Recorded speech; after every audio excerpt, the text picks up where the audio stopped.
Hello there, you absolutely lovely people. It's Andrew here from Kulea.ma, and today we are going to show you how to send out a campaign, which is obviously quite a critical part of using Kulea. Now, Kulea does not work like MailChimp in that when sending a campaign out, you don't construct your email, you don't construct your assets before you build your campaign or during your campaign send. What we do is we build and construct those assets before you set up your campaign, and then you go out and send your campaign using those assets you've created.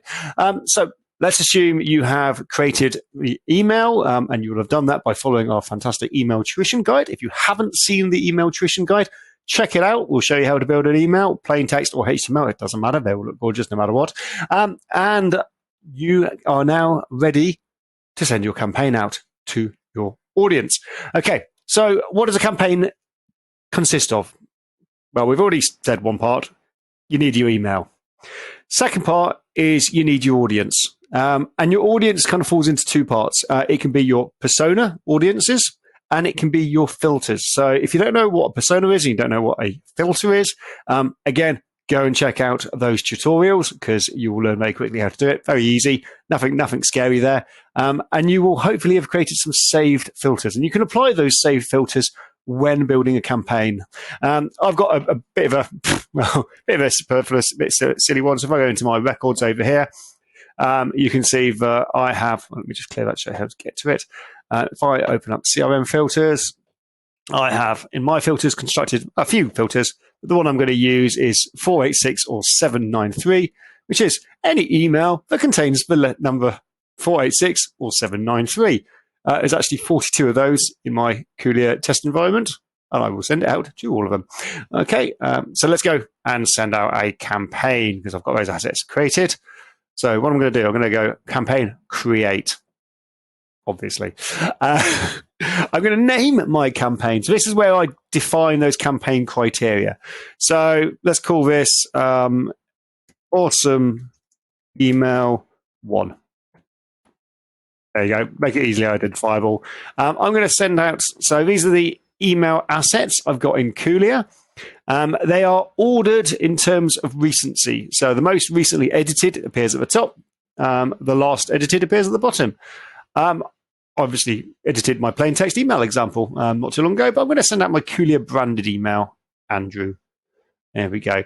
Now, you will notice as soon as I select that email, it populates the from address, the reply to address, and the subject line, and it pulls those from the email template. So if you don't have those in the email template, these will be blank right now. You should have them in the email template. If you haven't, add them. But if you do now need to change it, go, oh, actually, I don't like the subject line, or I want to send it from someone else, this is your chance to change it. We're not going to do that.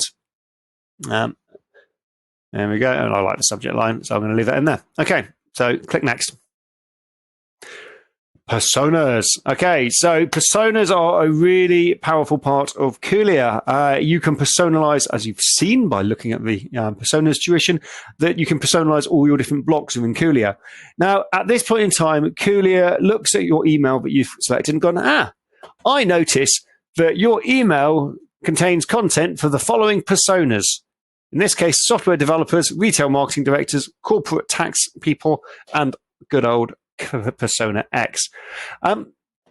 This is actually quite a nice point in time to sense check, because if you don't expect your email to have personalized content, you should only see Persona X under here.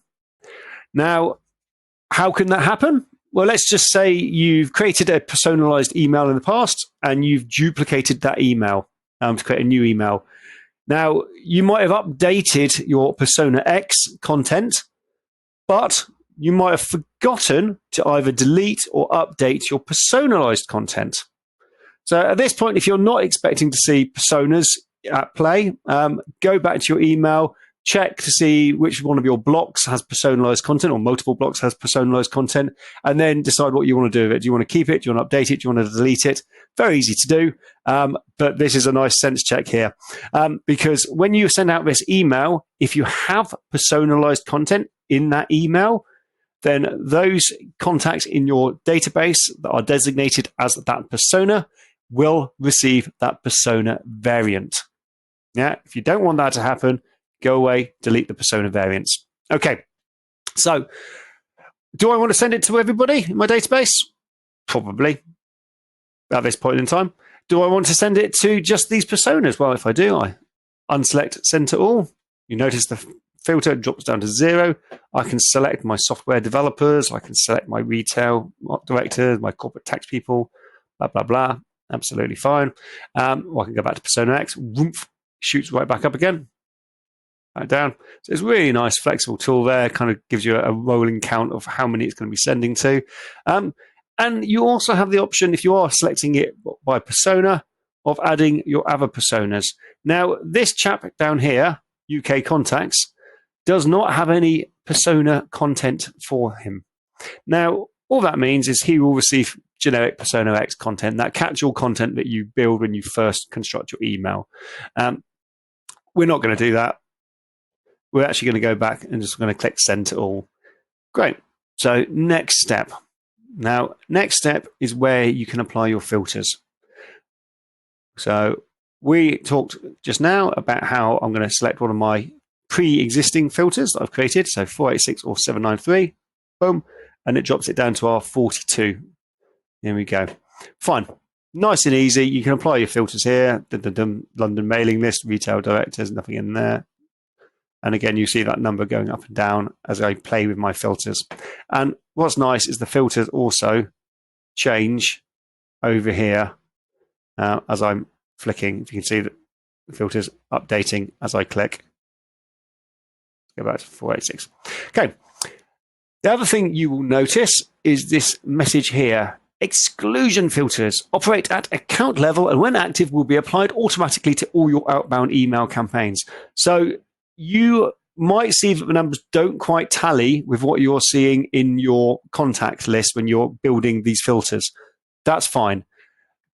CRM contacts don't have exclusion filters applied. Of course they don't, because then you're not sending out an email campaign to them when you're looking in the CRM view. Equally, if you're looking and you're constructing your filters in this in the contacts list, it will include unsubscribers in there. Okay, it will not include unsubscribers at this level in this bar here, because this only shows you the number of recipients that are receiving emails. So this number here excludes unsubscribers, and it also excludes anyone that you have an exclusion filter against. If you don't know what an exclusion filter is, have a look in the help desk, have a look in the knowledge center, and just type in search for exclusion filters and all will become clear. Really, really nice, simple tool to use for blocking individuals from receiving your emails. Okay, so I'm going to go past apply filters now. I've got my 42. I'm going to sign off the terms and conditions. This is essentially you saying, no, I'm not a dirty little spammer. These are all legitimate email addresses that I am sending. They're B2B email addresses, or somebody has subscribed to these communications, or I have legitimate interest in sending out these communications. Don't be that person that sends out dirty data. Just don't be that person. Okay. You're not that person. It's okay. I know you're not that person. All right. Click next. And then we have the final page, which is send, save, schedule, or we've got generate direct mail campaign, which I'm not going to talk about today because that is a whole other kettle of fish.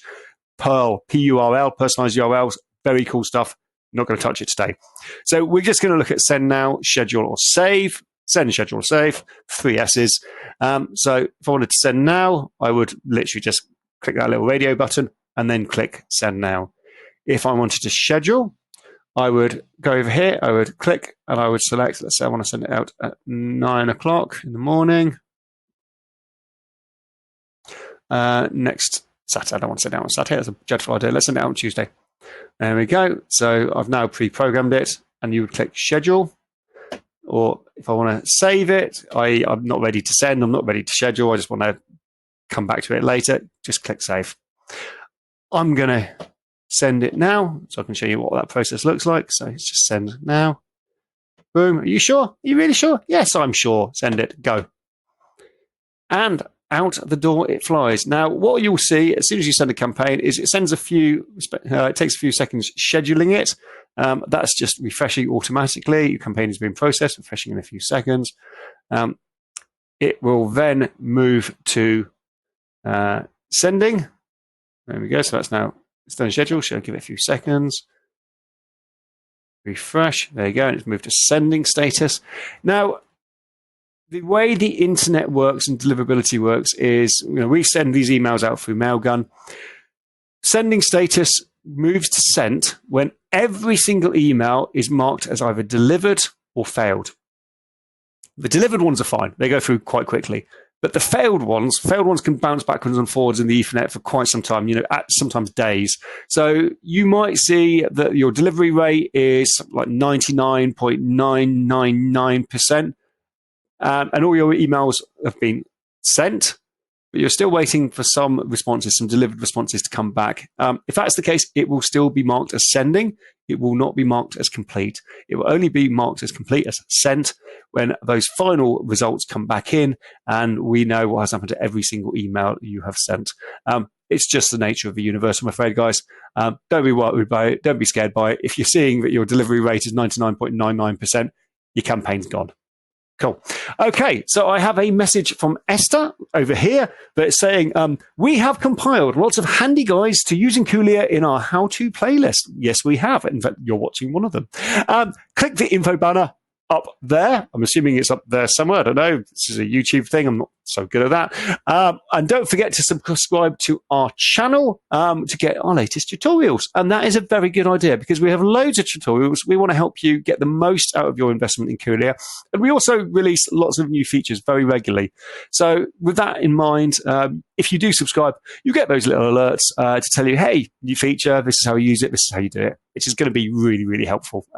We'll also email you and let you know as well because you're a customer and we love you. Okay, have a wonderful day. Enjoy the sunshine if the sun is shining. Enjoy the rain if it is raining, and enjoy the cloud if it is cloudy. I will look forward to seeing you again soon. This is Andrew, over and out. Bye for now.